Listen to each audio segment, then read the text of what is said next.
Assalamualaikum warahmatullahi wabarakatuh. Perkenalkan kami dari kelompok 6, di mana pada pertemuan kali ini kami akan membahas materi mengenai sistem informasi manajemen pendidikan, yang mana kelompok kami beranggotakan Arafi Sirat sebagai pemateri, Citra Permatasari sebagai pemateri, Helmi Rahmawati yaitu saya sendiri sebagai moderator, dan selanjutnya yaitu Wilya Mahernika sebagai pemateri.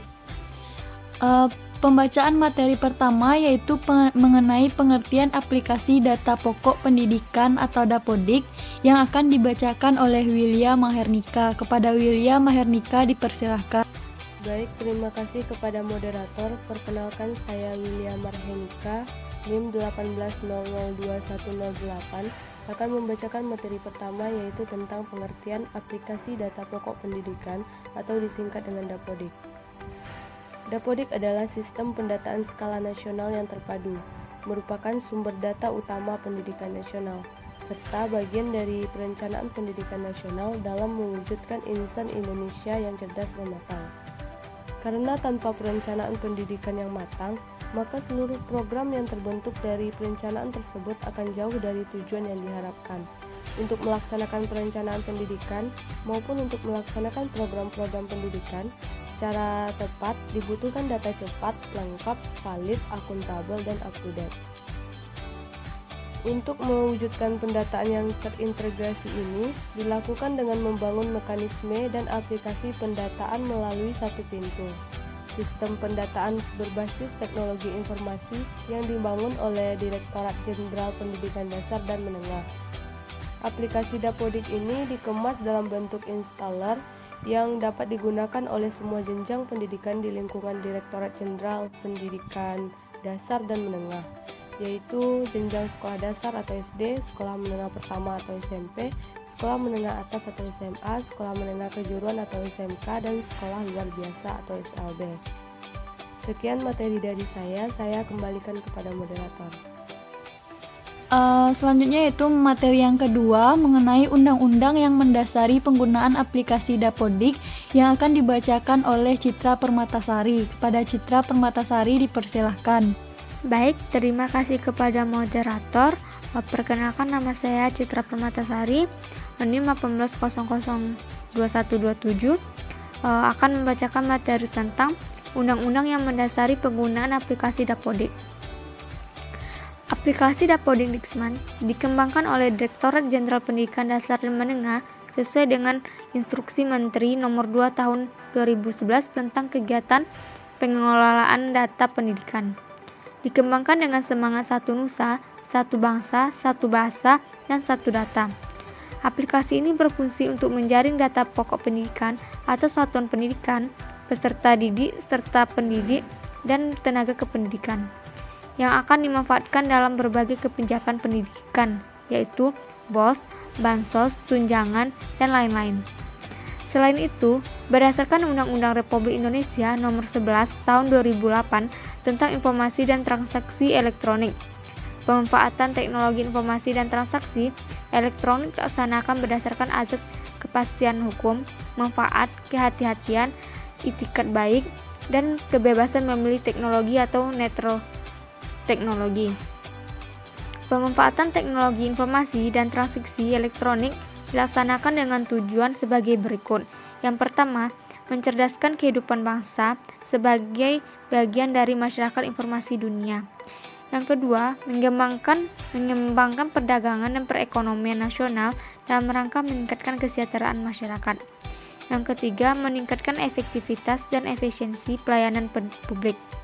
Yang keempat, membuka kesempatan seluas-luasnya kepada setiap orang untuk memajukan pemikiran dan kemampuan di bidang penggunaan dan pemanfaatan teknologi informasi seoptimal mungkin dan bertanggung jawab.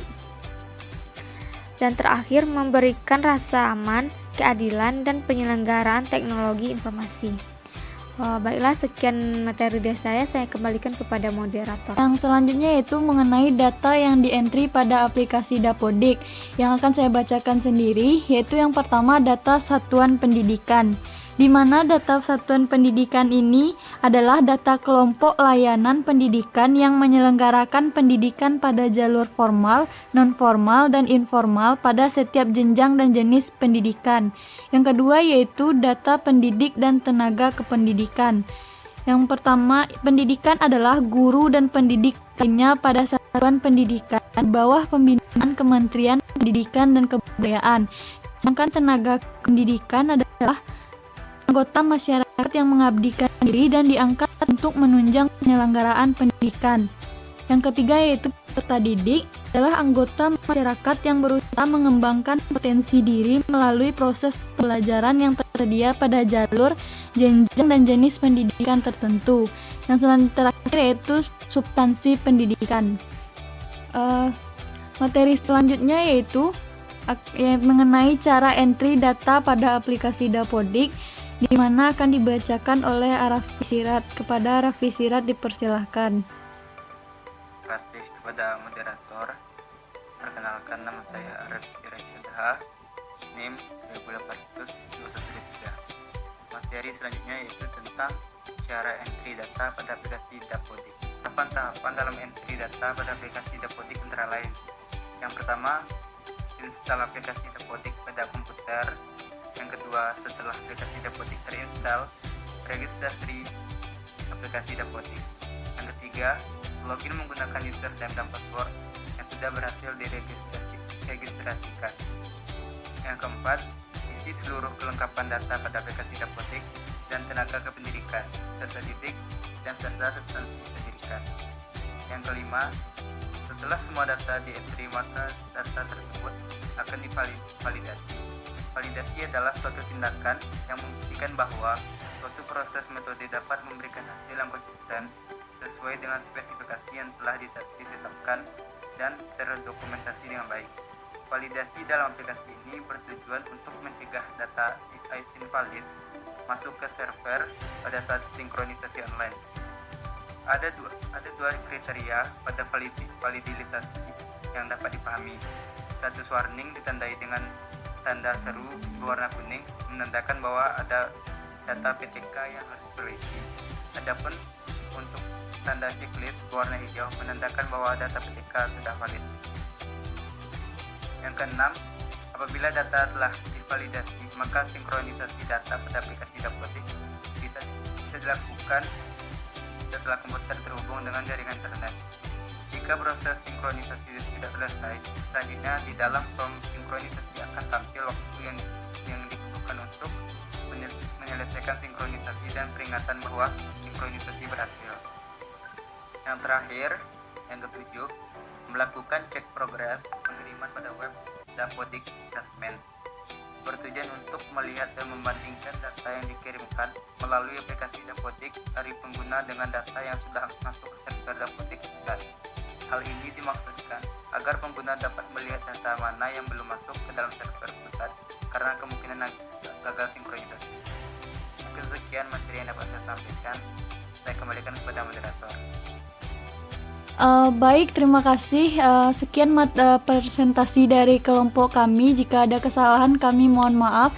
Saya ucapkan wassalamualaikum warahmatullahi wabarakatuh.